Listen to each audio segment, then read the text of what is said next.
ॐ पार्थाय प्रतिबोधितां भगवता नारायणेन स्वयं व्यासेन ग्रथितां पुराणमुनिना मध्ये महाभारतम् अद्वैतामृतवर्षिणीं भगवतीम् अष्टादशाध्यायिनीम् अम्ब त्वामनुसन्दधामि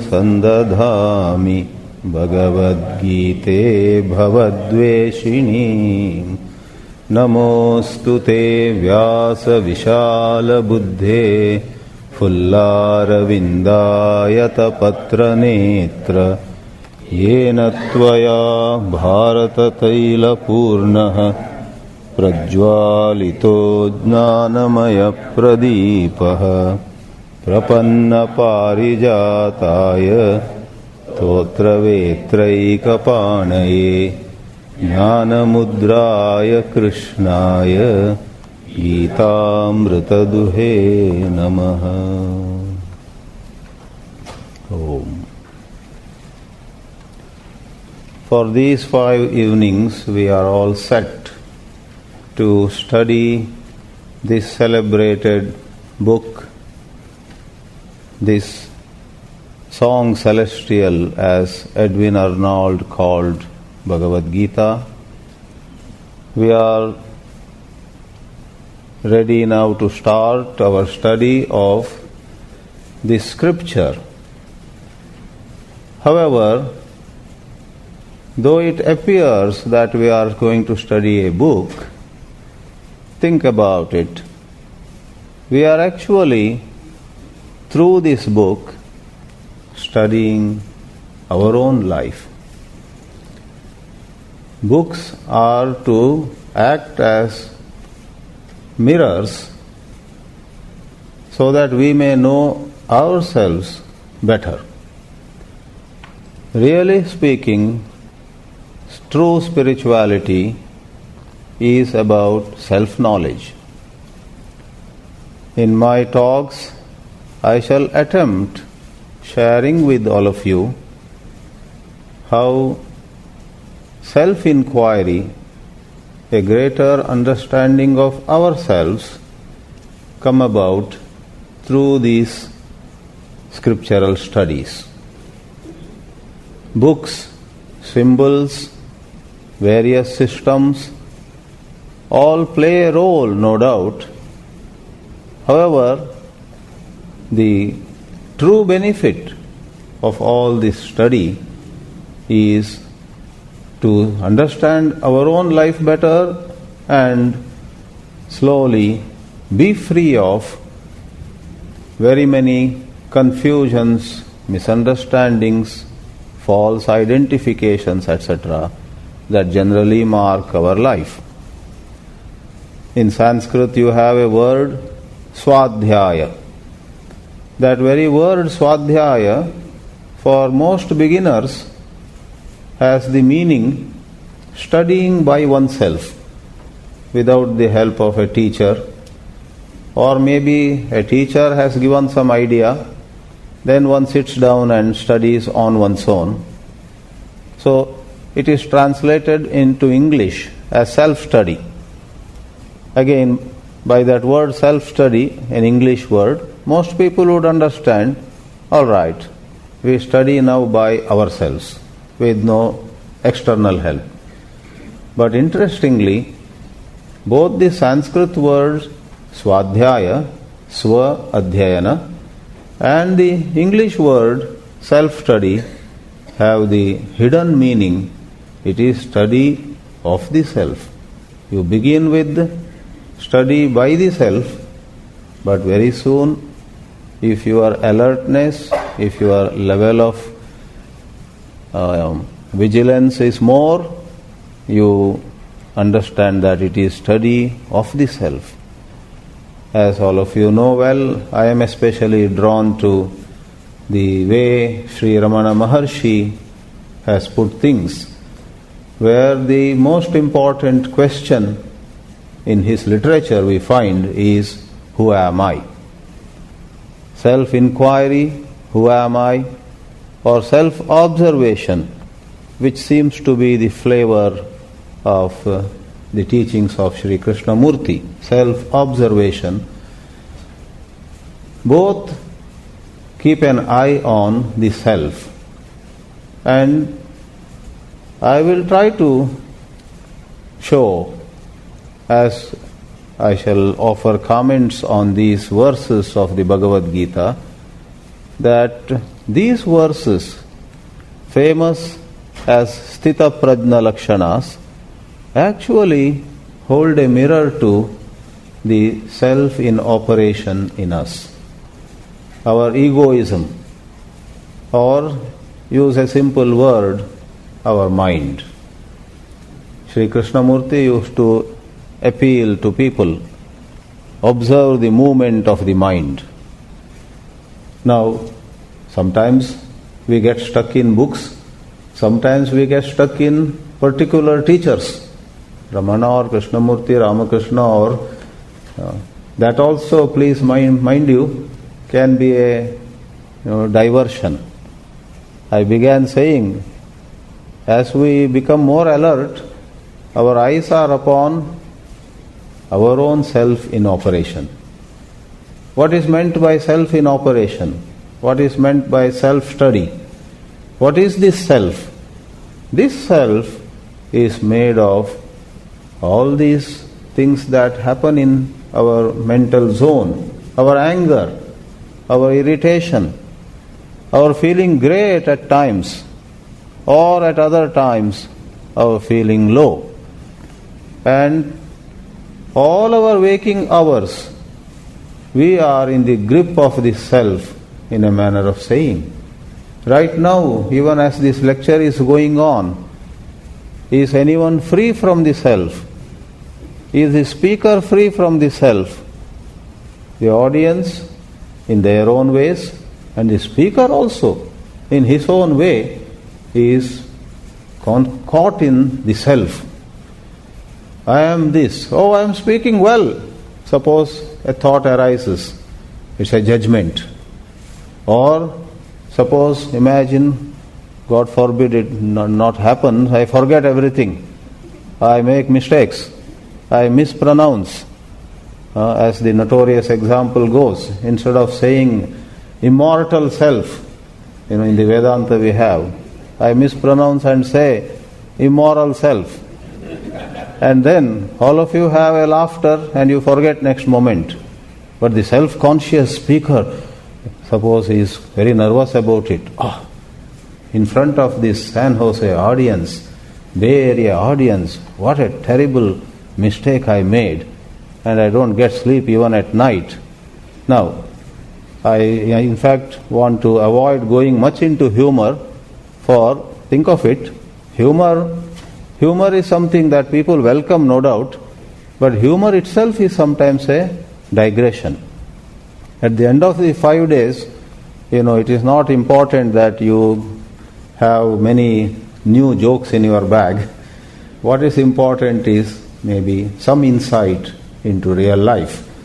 Therefore, I shall consciously try actually to restrain myself. Just because I will remember a joke, I will not try to tell you somehow connecting it to what I am talking. But having said this, this concern about one's own image, have I presented myself in an impressive manner, and so on. This concern about self-image, this identification with one's own personality, this mental process going on in us, saying, oh, you are good here, oh, you are bad there, oh, you are better than him, but not as good as her, etc. Isn't it simple to see? It is a movement of thought. Our thinking processes create the kind of inner life that we have. Situations outside remaining the same, our mind could be just alert and quiet, just taking note of things, or our mind could be very noisy, repeatedly putting labels on oneself, on ourselves. This labeling process is to be understood, we shall try using these verses here as a launch pad. These verses will help us to send us in a line of thinking. As we study the Gita more and more, the technical and the traditional meanings do not remain so important. They had their place at one time. These verses seem to provide to us new avenues of thinking. They lead us to contemplation, not so much on some characters in Mahabharata or Ramayana, but the contemplation and observation gets turned towards the me. And I should not isolate really that me. It gives us a better understanding about our relationships. For this me is in relation to others. And others, because of our thought processes, get defined in relation to the me. The me defined in a certain way, as I already said, as high or low, good or bad, decides then how we label others. This labeling process, this judgmental process, takes in its ambit the so-called others and oneself too. And therefore, in a manner of saying, we learn about the self, but that should not be mistaken as some kind of very compartmentalized, very limited way of understanding. As we have a quiet, observing, learning mind, we understand relationship as a whole. If we dislike somebody, there is much to understand about the person whom we dislike. What is it in her which turns me off? What is it in him which makes him so dear to me? Things become clearer. Our prejudices get exposed. And when I dislike somebody or like someone else, we also, in heightened self-observation, become aware of what is it in me that makes me dislike this person. What is it in me that makes me like this other person? In relationships, that's what happens, right? We like some people, we dislike some others, we have revengeful thoughts against some people, and towards some people we feel excessively obliged, we bend, what to call that, we bow down or we feel so indebted and so on. Why does all this happen? Now, I do not wish to go into too long an introduction. These insights will come again and again through our discussion through these or of these shlokas. But I wish to say at this moment that today's verses and the general theme for all the 5 evenings talk about Sthita Prajna, right? A man, and there is no gender bias here. For simplicity of language, we may continue to say man or he. Actually, it applies to women and she, of course. So, man of steady wisdom. Prajna is wisdom. Prajna is understanding. Sthita is steady, unshaken, unmoved, not vacillating or oscillating, but remaining really free from confusions or misunderstandings. So a man of steady wisdom, who is he? What are his characteristics is the theme. And I wish to say right in this introduction that this steady wisdom is not about memorizing some knowledge, it's not about knowing 100 concepts, it's not acquisition of some knowledge. You will see, hopefully, that this steady wisdom is the outcome of being free of confusions, being free of false or erroneous perceptions. I see others erroneously, or I see myself erroneously. I don't see myself as I am. I don't see others as they are. And certain factors, we'll examine what those factors could be. Certain factors make me see others differently from what they really are. Then prajna, understanding, is disturbed. Sthita prajna, and the person being called sthita prajna, is one whose perception is not shaken by external or internal factors. Adi Shankara, in his commentaries, is very fond of an expression which is not there in the original works, but he uses samyag darshana. Darshana here means seeing, and samyag means rightly. Right seeing. Right seeing he has upheld as the essence of the Upanishadic teachings. Upanishads are not about giving to us knowledge of heaven or hell or some extrasensory, miraculous, supernatural experiences and so on. Upanishads are meant to give to us right seeing. May we see whatever is outside us rightly, may we also see ourselves rightly. And there are a lot of subtleties here which we need to go into, though I am speaking and the audience is listening. Really speaking, this should be an exercise where everyone is examining. Everyone, is taking a second look at what is happening in this process of thinking, of judging, of seeing, of perceiving, and so on. No matter you are going through a pleasant experience or an unpleasant experience, is it possible for you to learn from whatever you are going through? Let's say in this very lecture, in between you feel lost, or you feel bored, you feel, oh, it's so monotonous, whatever. All right, maybe it is. However, how come such a thought arose in you? Is it possible for you to take a look at your mind and understand what your mind is actually seeking? Is the mind bored because the activity itself is boring?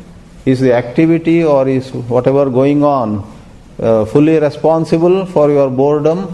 Or is your mind seeking something? Was it expecting something? Was it hoping for some kind of entertainment or some kind of exciting words or some exciting performance from the speaker? Imagine somebody comes to a lecture like this for the first time, and that person expects, oh, some Swami has come from India. I think he will be talking about some out-of-the-way things, and probably he would talk with great histrionics and great gestures and so on. Of course, I did a little, by the way.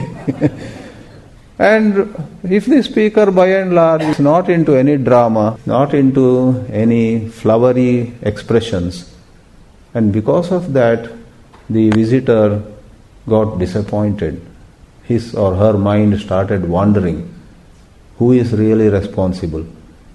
The speaker, of course, is not speaking like some orator somewhere, but you can easily see it is the visitors or the person's expectations, certain idea that she or he had. Is it possible for you to be aware of what expectations you had? And then you will see things correctly. Otherwise you only know one side of the story. So, Sthita Prajna Lakshanas, the description of a man of steady wisdom, is not about knowing how some saint far away was or is so perfect and so on. It is to help us take a look and understand how our mind takes us away from right seeing. Let's begin right away this evening now with the question of Arjuna. Please repeat after me and then we chant the shloka together too. The whole section begins with one verse in the mouth of Arjuna and 18 verses in the mouth of Sri Krishna. Arjuna uvacha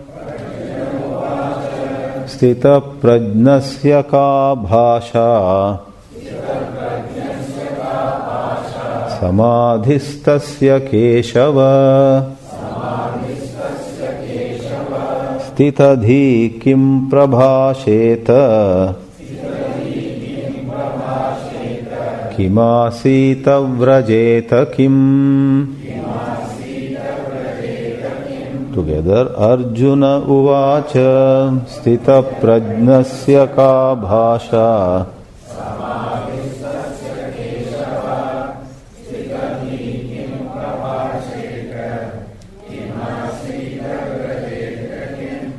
As you know, 53 verses have already been given in this second chapter of the Bhagavad Gita. In those 53 verses, in the dialogue between Sri Krishna and Arjuna, much has been said, especially by Sri Krishna, pointing to certain possibilities of freedom from sorrow, freedom from loneliness, freedom from a sense of failure, freedom from agitations, and so on. Arjuna was hearing, and Arjuna was obviously, naturally, very excited. Even as he was going through a lot of turmoil, lot of conflict was affecting him, he hears from Sri Krishna that these conflicts, this turmoil are not necessary. It is possible for anybody, and you are no exception, to go through life situations without inner conflict. It's possible to live without conflict. And Arjuna is very eager, as any of us would be, to know what kind of state of consciousness is that. What kind of mind is that which does not suffer conflicts? Life seems to spare nobody. The rich and the poor both suffer in this world. The most educated and the utter illiterate both have problems. Sometimes we imagine life in a village is simple. That's not true. People in village have their own problems. There is village politics also. In cities, we have very, very sophisticated problems. And village, the setting may be simple, the infrastructure may be rather simple, but human relations, don't imagine, are simple in a village. Everywhere where two people come together, in no time there are certain issues of conflict. So, against the backdrop of human life being full of conflict, apparently invariably, Sri Krishna made these statements earlier that one can go beyond sorrow, one can go beyond agitations. He made very, very poetic statements in the earlier portion. At one place he said, somebody who goes beyond the three gunas, sattva, rajas and tamas, will not need even the Vedas. The Vedas also become useless to a person who is illumined. They are as useless to him as is a well to somebody who has a whole river flowing nearby. Yavanartha udapane sarvata samplutodake Tavan sarveshu vedeshu brahmanasya vijanatah is the verse I am referring to. And Arjuna's eyebrows had gone up. Vedas are not anymore needed. That person doesn't need any instruction. That person stands alone, absolutely independent. How is that? And therefore here is this question. Sthita prajnasya ka bhasha. Bhasha can be taken as definition or description here. How are we to describe someone like this person whom you have described, who you have pointed to? Samadhistasya. In our English translation we have written merged in samadhi. But what is samadhi? I wish to hasten to clarify here. Please do not imagine that the reference here is to someone who time and again goes into some super conscious state where he doesn't know whether it is day or night, or you take a pin and prick him, he would not know that somebody is pricking me. Because the popular notion of samadhi is like that. We do not deny that there could be such states of consciousness. These days with anesthesia also you can send one to that kind of situation where one doesn't, feel pain. So through some yogic exercises one might go to that kind of samadhi. We do not deny or dismiss that possibility, but certainly in this context, and I have support from Adi Shankara's commentaries too, where with a technical grammatical basis, Sri Shankara defines samadhi as a synonym of Atma. In the Upanishadic literature, an unconditioned state of mind is synonymous with Atmajnana. You perceive yourself not as someone who has such and such prejudice. You perceive yourself not as having such and such likes and dislikes. You perceive yourself not as a failure or a success. When all these conditioned perceptions, self-perceptions, when all these limited ideas, which I already called labels, when you are free from all labels, in certain schools of wisdom in the world, Buddhism being an example, they talk of annihilation of the ego, and they do not propose anything that remains. But in the Upanishadic literature, in the Advaita Vedanta, when the ego subsides or ego dies, as you may prefer to call, the pure self remains. However, that pure self with a capital S is always described in the Upanishads as having no boundaries, having no name, no form, having no description at all, and so on.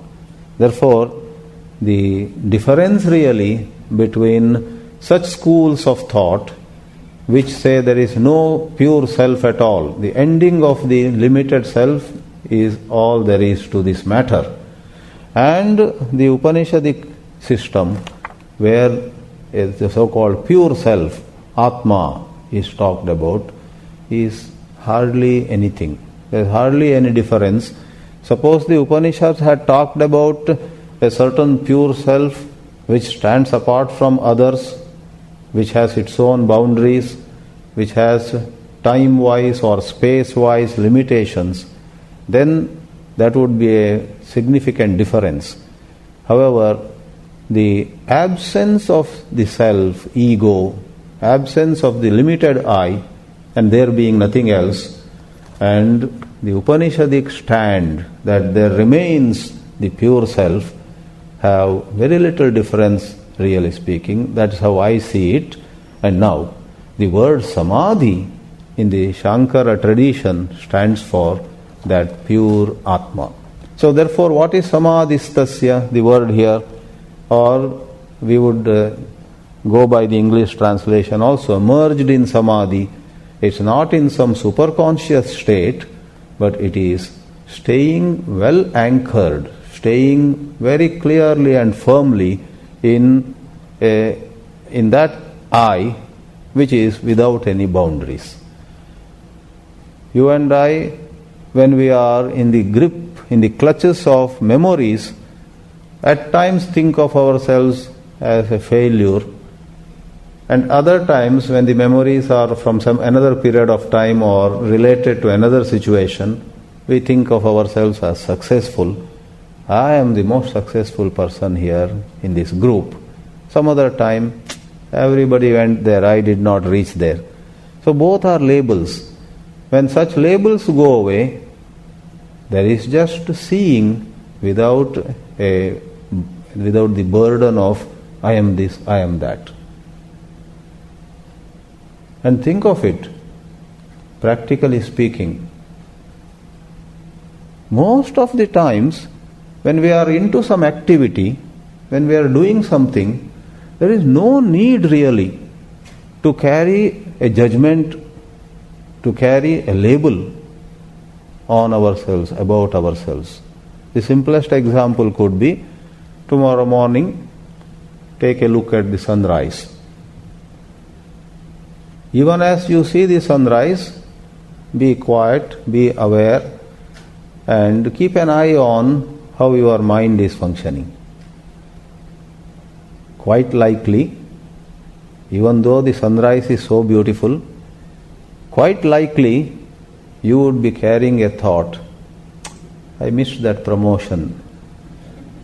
If I had got that promotion, I would have been in better shape today. Your spouse may say, isn't the sun beautiful? The sun is really beautiful, you say.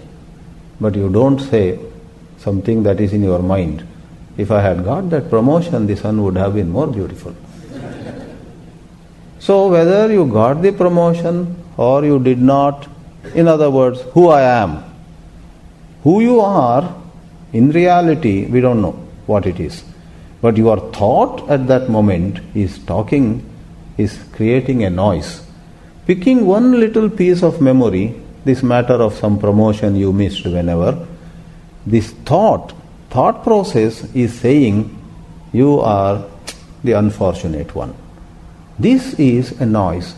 Now I am asking this question, is this thought, I am unfortunate, I missed that promotion narrowly, is this thought necessary? Is this thought relevant? Is this thought required at all to enjoy the sunrise?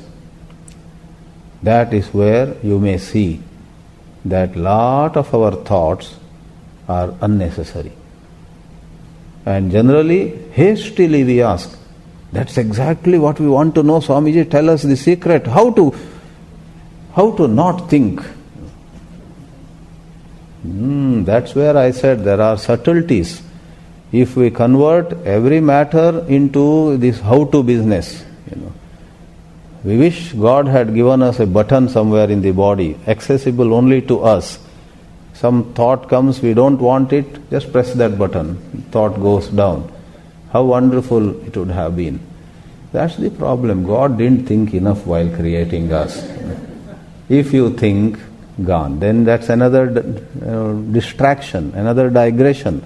You start fancying things, God or nature, how they should have made you and all that.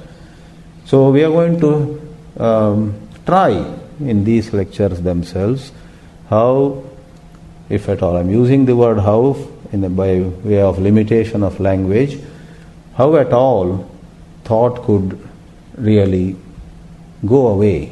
Irrelevant thoughts, unrequired, unwarranted thoughts, which normally disturb us, normally create a different scenario.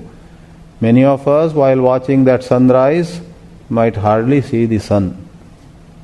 The sloka here is saying, going by translation, merged in samadhi. Generally, we are merged in our memories. So one may as well say, the expression here, merged in samadhi, more than pointing to some kind of blissful superconscious state, actually refers to staying firmly in a state free of labels, free of irrelevant memories, unrelated memories, unwarranted. Your son comes running to you, asking a question. In order to answer him, depending on the context, possibly you need to act out as the father. Today is Father's Day. This morning, your identity, I am the father, was celebrated. Your children celebrated. hugged you, gave you gifts, or took you out for a good brunch, whatever. So, I am father is valid, relevant in a certain context. A man standing and discussing something with his wife, as required by the context, means I am husband, you are my wife. So I am father, I am husband, I am son. All have validity at certain times. But now my question is, for one occasion where it is valid or relevant, do you see that there are 100 other occasions where it is not valid, not relevant, not required, but memories rise and this identity rushes forth, and samadhistasya would be a pointer to someone who has arrived at a state of mind where they do not do so. In the Upanishadic tradition, in the language of the Vedanta, it is called Atmastha. Otherwise, you are, stha means staying, you are staying as father, as son, as the one who failed, as the one who won. Memories depict you in some way. When you do not thus get dragged out from your simple being, you stay in your simple being. That's about it. That is samadhistha. Let us not fantasize this samadhistha. The seeking some out of the way experience can be another problem. Many people here and there experience something, then they do not want truth. They want that experience again. Something going up the spine maybe, or some blue light. I once met a gentleman from Europe, but in Bangalore I met him. His only sorrow was, he spent some time in Puttaparthi in the ashram of Satya Sai Baba, and Satya Sai Baba, I believe, showed him some love, showed him some personal attention. And then one of those days in Puttaparthi, he had certain out of the way experiences, so blissful.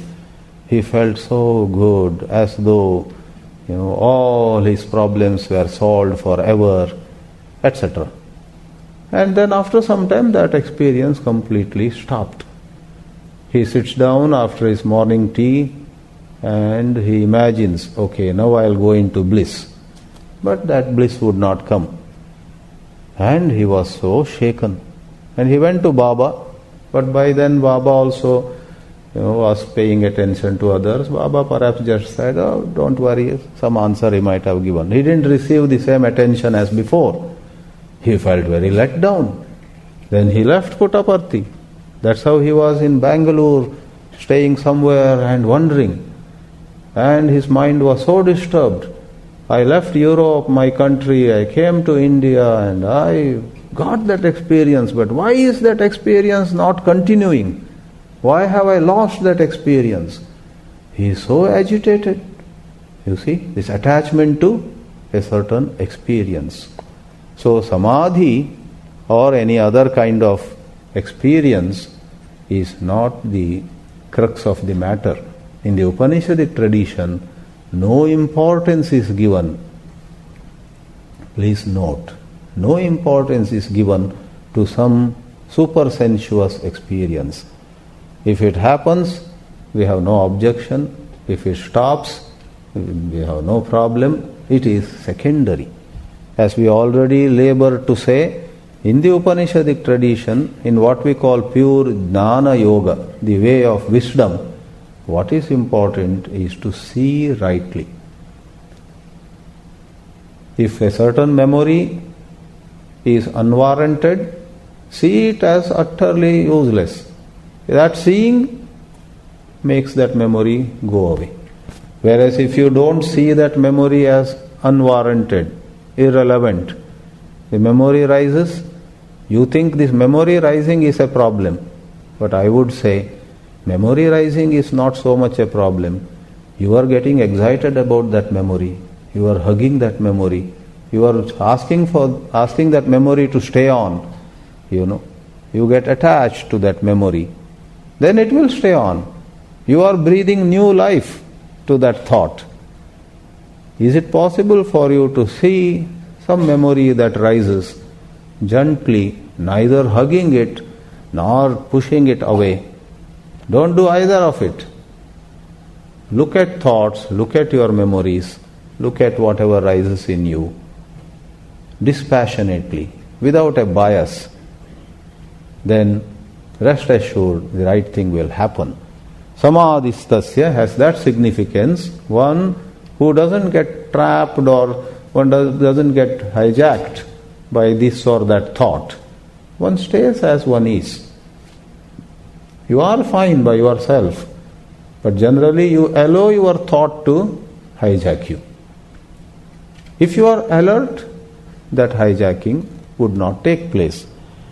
Kim prabhasheta, kim asita.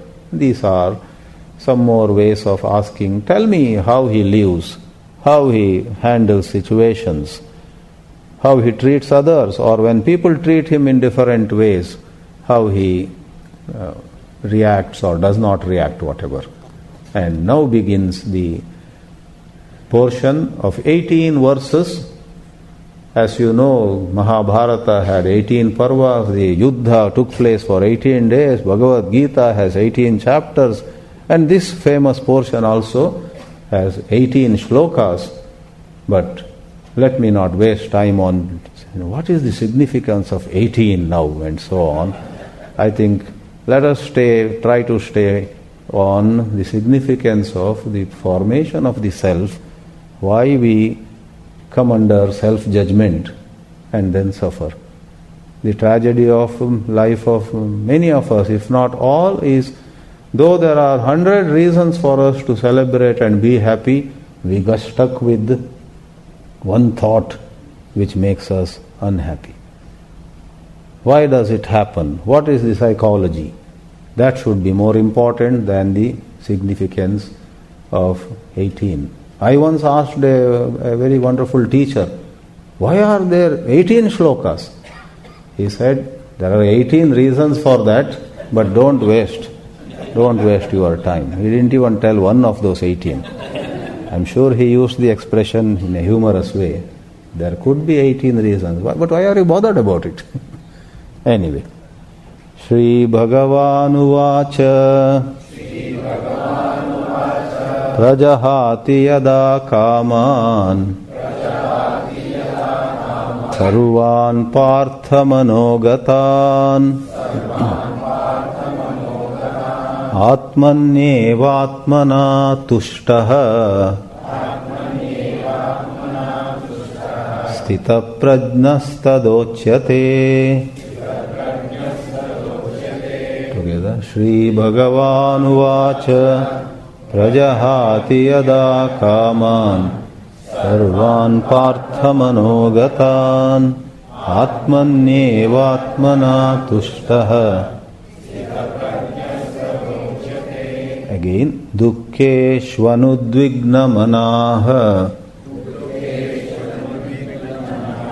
Sukheshu vigataspраha Vitaraga bhaya krodha Stitadhir muniruchyate. Dukkeshvanudvigna manaha Sukheshu vigataspраha.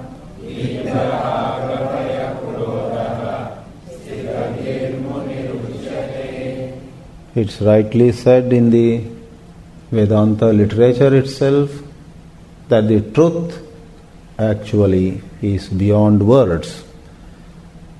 Words cannot do justice to truth, words cannot grasp truth.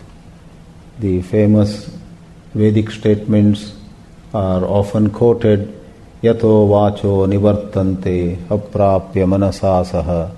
Vachaha means words, manas is thought. Words and thought cannot actually touch truth, and yet we have vast amount of literature. In fact, I heard that once Anandamayi Ma, the born saint of Bengal, the lady, had come to the ashram in Mumbai of Swami Chinmayanandaji.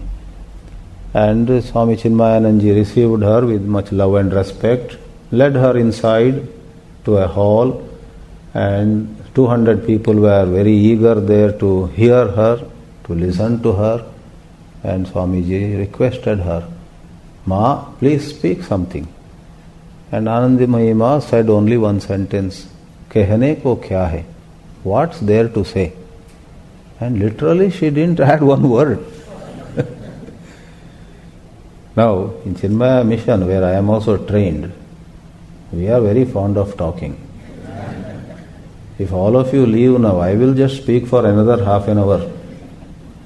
For we have begun and we won't stop so easily. So Swami Chinmayanandaji also perhaps felt a little odd about it. But Ma would not say another word. What is there to say? And 200 people are waiting. And Chinmayanandaji, typical of him, took the mic and said, "What Ma has said is the plain Upanishadic truth. And what it means is..." He went on, and only 59 minutes he spoke. So together it became a 1 hour satsang. He elaborated on it. So that has been the tradition apparently, though I do not mean to put down or undermine the great tradition. Ultimately it is a certain sanskar, swabhav. Some people speak more through silence.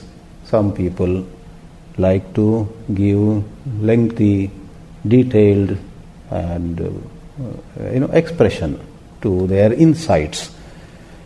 So, if here we have description, it doesn't mean it can define or point to truth, or it can give truth in your hands. Obviously not. The question I am raising is, if truth is really beyond words, why at all take up these words?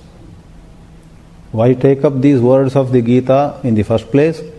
And then why speakers like me elaborate it also for hours at a stretch?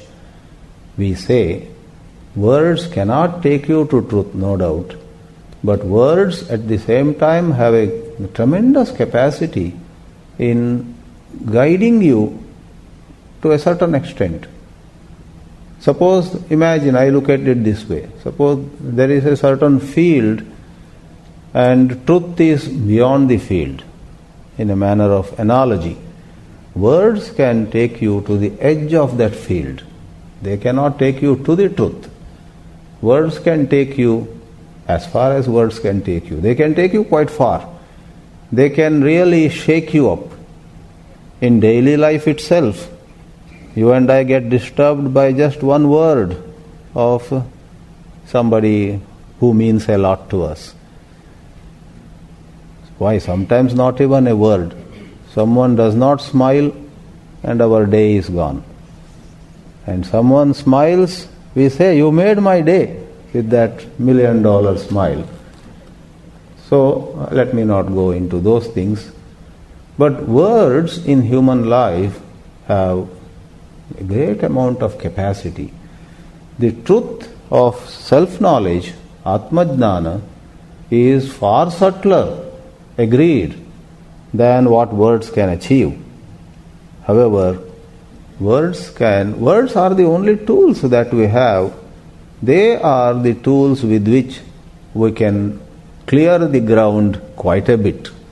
Then we do agree, having cleared certain major obstacles, having highlighted, look, here you are mistaken, look, here you are so caught up. Your problem is this identification. You are caught up in your racial identity or communal identity, or you are so caught up in some success you had 10 years ago. That is outdated, but still you are holding on to it. You are caught up in this sense of who I am or that sense of who I am. That can be shown. Now there is no guarantee that having shown that the other person fully sees the significance. Yet a beginning is made. in Maharshi Ramana's great spiritual advice, ask yourself, who am I? What it means, as I understand, is become aware of thought-created idea of who I am. We are all in the grip of thoughts, and at a given point of time in life, certain bunch of thoughts have as though hijacked us. That decides the number of things we do. That decides our choices. Our idea of who we are shapes actually what we choose and what we reject. And Maharshi Ramana is asking, find out who you are. You made all those choices imagining yourself to be such and such. Is that idea, you are such and such, really true? Question. Now, Maharshi's 3 words, who am I, are words. But those words are capable, depending on whether you know the art of handling, art of asking that question. Self-inquiry is an exalted art. It is a great kala. When one learns that, one is able to employ it in number of situations. It's a tremendous tool. To quickly explain it, sometimes I am agitated, let us say. And first my mind says, ever since that man treated me like this, since last week, I am so upset. I wish he had not come last week to my house, something like that. First it appears it is all about him.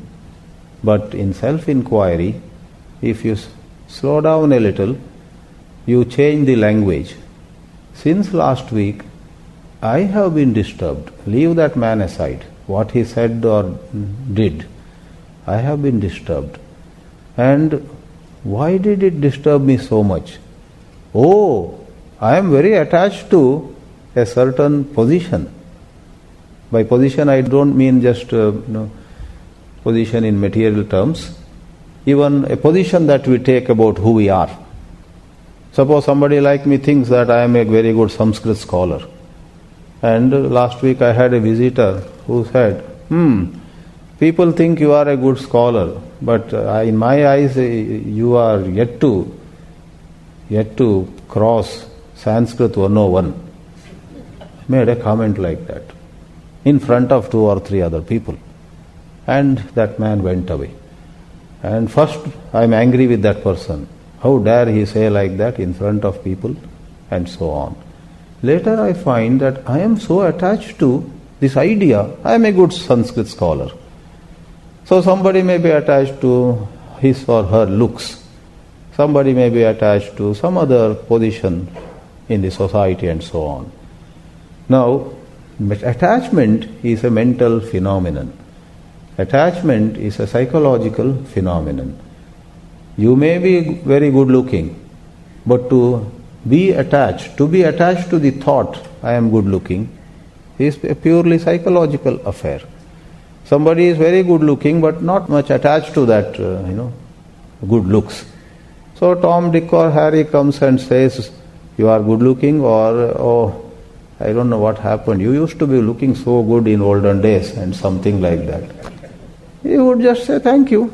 Is that, thank you for that comment. And you forget next moment, because you are not attached. Can you believe Maharshi Ramana's self-inquiry? Which is a fine representative. I am not trying to uphold Maharshi alone and as though, that is the only way. In varieties of ways, you become aware of the games that your mind plays. So, when you ask, who am I? You are actually learning about your own strong attachments. All of us make mistakes. The speaker not at all excluded. When you and I make mistake and somebody points out that I think you didn't judge properly there, you made a mistake. How many among us take it in good spirit? We react. And our mind says, what business did she have to point out? A part of our mind says, but what she said is true. You made a mistake.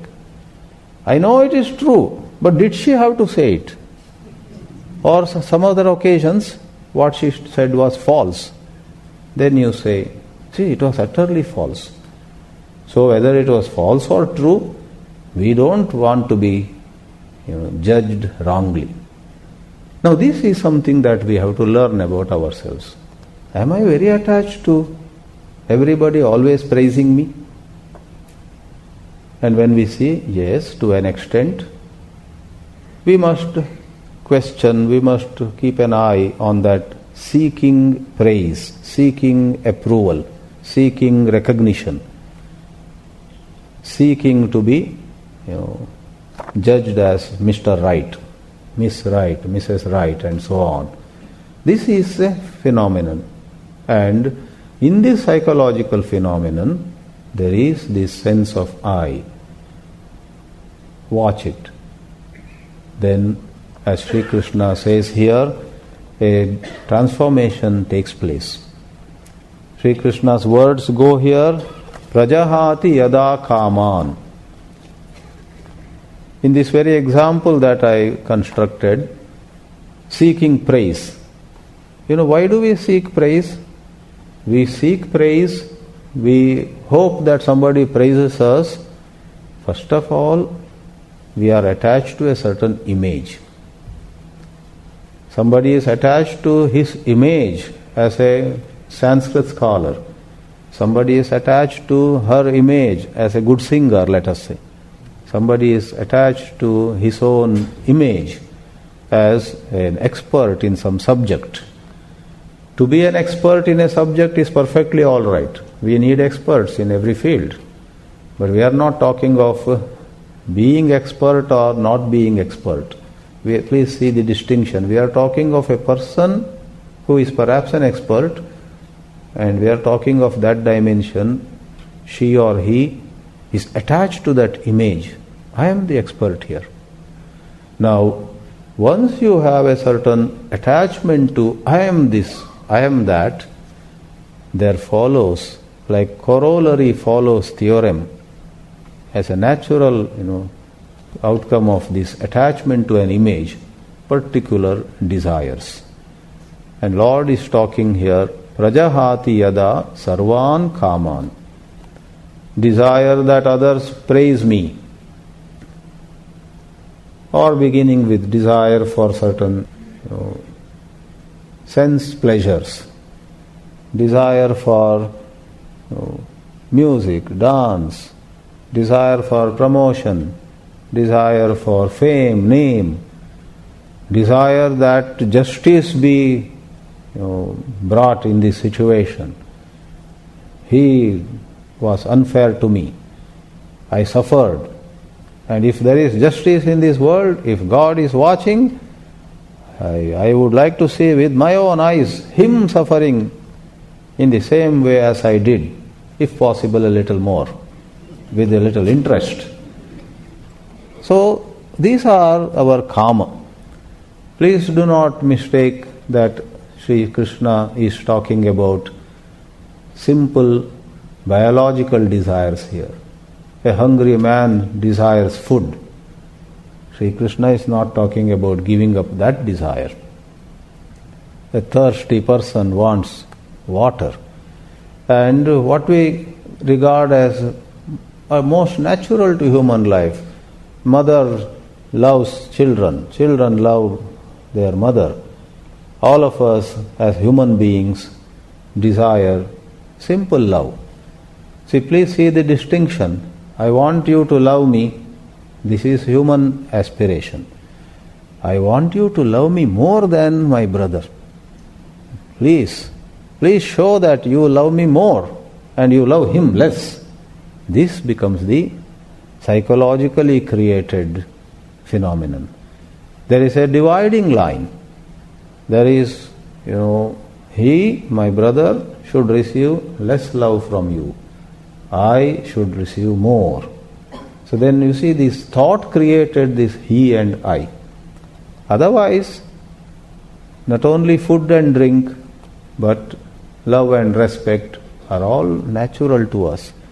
So can we become very much aware of the thought processes where this seeking extra attention, and on one hand we seek extra attention to ourselves, and together with it unavoidably there comes about insensitivity to others. When I want more wealth, I want more fame, I want more recognition, if you come and say, yeah, but you have had enough, why not this time that other person? I didn't think about it, I say. Oh, the other person getting some recognition, name, fame, the other person getting, about that we become insensitive. A Sthita Prajna is not an insensitive person. He is on one hand not caught in his personal desires, prajahati yada kaman, and going together like the other side of the same coin, he never loses his sensitivity towards the needs of others. He gets things and sometimes he doesn't get things. When he gets, it doesn't go into his head, he doesn't become arrogant, and when he doesn't get, he doesn't feel he lost his face. What an insult! I thought I would get, and the other person got. This other person and I should have got, not the other person. The noise that our mind creates in all these contexts is born of spiritual ignorance. Sri Krishna here says, when all these desires born of psychological confusions, where in the first place the self is formed, strengthened, nurtured and nourished, when these desires leave him, such a person is Sthita Prajna. Obviously, we ask a question, if in this way a man becomes not interested anymore in praise, in promotion, in some recognition, in some reward and so on, will it not make him a very dry person? He is not interested in any of these things, because we are so used to celebrating our moments of some success. When you and I generally think of what were our happiest moments,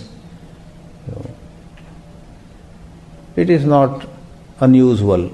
Perhaps it's very common for us to remember some time when we were singled out for some recognition. When there were many people standing, they came and chose us and showered their love, their honor, respect. We received all that. So we are so used to this me getting gratified. And no wonder when such a description comes up in a scripture like Bhagavad Gita, we would imagine if we don't have that aspiration, that desire for attention, recognition, then we would be moving about like robots without any feelings. Sri Krishna dismisses that and says, no, that's a misunderstanding. You always thought that your happiness necessarily depends on external objects. Somebody should praise you, somebody should give you a gift, somebody should put your picture in the newspaper, you should come in the TV, all this self-projection. You got so used, this is just an old habit. Really speaking, happiness doesn't have to come from these external factors. Atmani eva atmana tushtaha. Second line, it is possible for you to be, in a manner of saying, 100 times happier just within yourself. Atmani eva atmana tushtaha means tushtaha, happy. Happy in oneself, by oneself. That means without dependence on external factors. If we are unable to enjoy such happiness without our being the focus of attention, etc. The culprit is our own old habits. Suppose 4 of us go somewhere and the other 3, get a lot of attention. Nobody is talking to us. It pricks us, it pains us. Then, if you examine carefully, you find that nobody has troubled you. Nobody has done anything negative to you. General hospitality like soft drinks came, you also got it. The AC was not turned off where you are standing. 100 general benefits were given to you also. Imagine, again, to construct an example offhand, some 4 of us went up the stage in a certain function. The organizer did not know 4 were coming. They had kept 3 garlands. So, they couldn't know what to do. They garlanded 3 people and you were left out. Now ask yourself this question. Is this garland a biological need? And if my heart is a little sad that those 3 were garlanded, though in the process their shirts became wet and all that. Sometimes the garlands, roses, etc. have so much water. And 2 of them started sneezing because this flower smell. All those troubles are also there. And yet, because of sheer habit, they got garland, I also should have been garlanded. In simple, clear thinking, straight down to earth thinking, it is an utterly unimportant, it's a non-issue. Now next time you and I get a bit agitated over something, it would be a good exercise for us to ask this simple question to ourselves. I am a little pricked and pained and agitated because I didn't get a certain treatment which others got. But is that treatment a true, genuine need of mine? Or actually my focus is something else? Without reading Bhagavad Gita, your own conscience, your own simple common sense will say, that really doesn't matter. I would want to serve in some capacity. I wanted to express my love in some way. That is all which really matters. This recognition, this position. Our own common sense says. But conditioned as we are, and some kind of half-sleepy way that we live, some of these habits have struck roots in us. And sometimes we justify this. Really, I'm not bothered that I was not garlanded. But my wife was sitting in the front row. And, if nobody else from my family had come, it was not an issue. But with my wife and some other relatives being there, they would go and, so why are you worried? Let them go and talk. No, it is for their peace. See, they would be, this is all, some kind of going round and round. Simply, if we can distinguish what we truly need and then pursue it in a right way, and what we don't need, recognize it and drop it, we will be pretty close to this Sthita Prajna. I am trying to show that it doesn't need some out-of-the-way yoga. You don't have to stand upside down. You don't have to chant some special mantra. Just be alert, watch out, moment to moment, the way your self operates. You will yourself see certain things are so nonsensical. Give them up, then you are there. And as a natural outcome of that kind of being plain, being simple, staying alert with regard to some meaningless, nonsensical habits of the old mind, as an outcome of that staying alert, the other verse also said, Dukkeshu anudvigna manaha. In sorrowful situations, the Sthita Prajna remains unagitated. Udvega is agitation, udvigna is adjective, udvignam manaha yasya, so udvigna manaha. One who is not like that is anudvigna manaha. So simply, in sorrowful situations one doesn't get agitated. Please, once more, it is not about the actual physical things that matter. The context, the reference is to things like false prestige, things like an agitation born of comparison, storm or some fire. My house got burnt fully, but neighbor's house got burnt only half, and then I am agitated. Comparison, The Bhagavad Gita is not saying if your house is burnt, jane do, let it go. It's not that kind of indifference or not that kind of turning blind eye to losses which are not desirable. What is meant is the whole reference. One has to know the context in which these spiritual works are presented. They are not sciences about material gain or loss. For that you have economics, for that you have business studies, for that you have, if it is physical health, you have the medical science, everything is there. This whole thing is in the context of such sorrow which is really speaking unnecessary, such agitation. As I gave the example, may be born of comparison, may be born of, as I used the word, false prestige. At one time, a singer once said, when I used to go around, never was there any audience less than 1,000 people. And this time when I went to that country, hardly 50 people. I felt like crying and so on. We understand, we respect the sentiments and emotions, but many times, many very talented, very eminent, even so-called celebrities are so attached to the prestige. Me and less than 1,000 people listening to my songs or some recital. Oh, what can be more shameful than this? All these words are used. Shame. It is such a terrible thing. For there is the habit of building an image and being attached to that image. That is referred to. Agitation born of a recognition that I was so great, now I am not. This I. It is once more the play of image and attachment to the image. Equally so, sukeshu vigata spruha.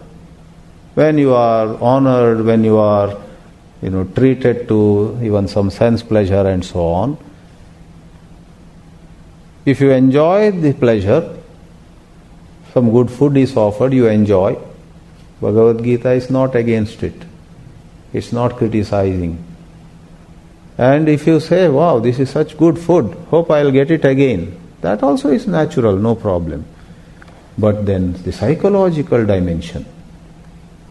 Once more, the person gets attached to that whole thing of me getting such treatment, and narrowing, maybe I should use that word. This will come in more detail later, the Indriya Dasya, slavery to senses and sense pleasures. But for this night I may say, if one gets attached in such a way that one only is visualizing pleasure and enjoyment of pleasure, then what has happened in the process, please see, that one is actually a certain vastness. One has many capabilities. One can do many things.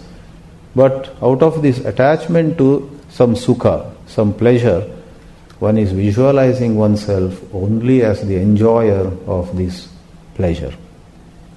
So to that extent one becomes indifferent, one becomes less attentive to other possibilities. The expanse of one's life is lost and one gets constricted as though. That is called spruha. Getting attached to a certain pleasure, wanting that alone. This doesn't happen in that liberated consciousness.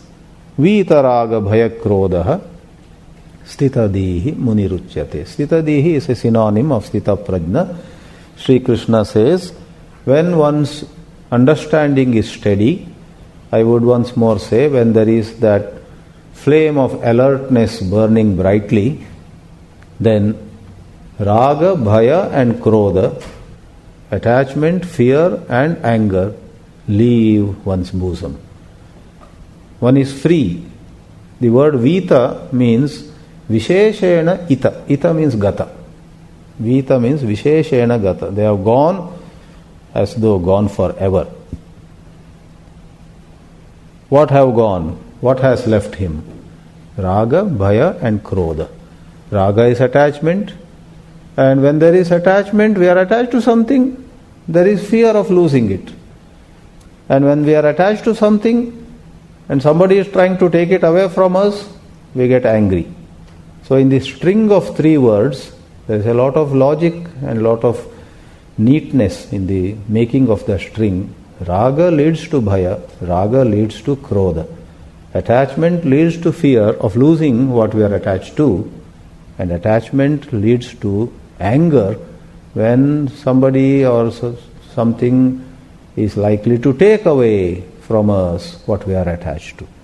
So Vita Raga is good enough, but to make it more clear, the extra words are also used. That is the art of throwing more light.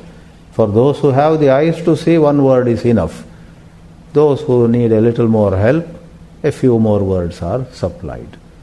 We have made a beginning this evening. We will continue to travel with Sri Krishna for 4 more evenings. Let me pause here. Thank you.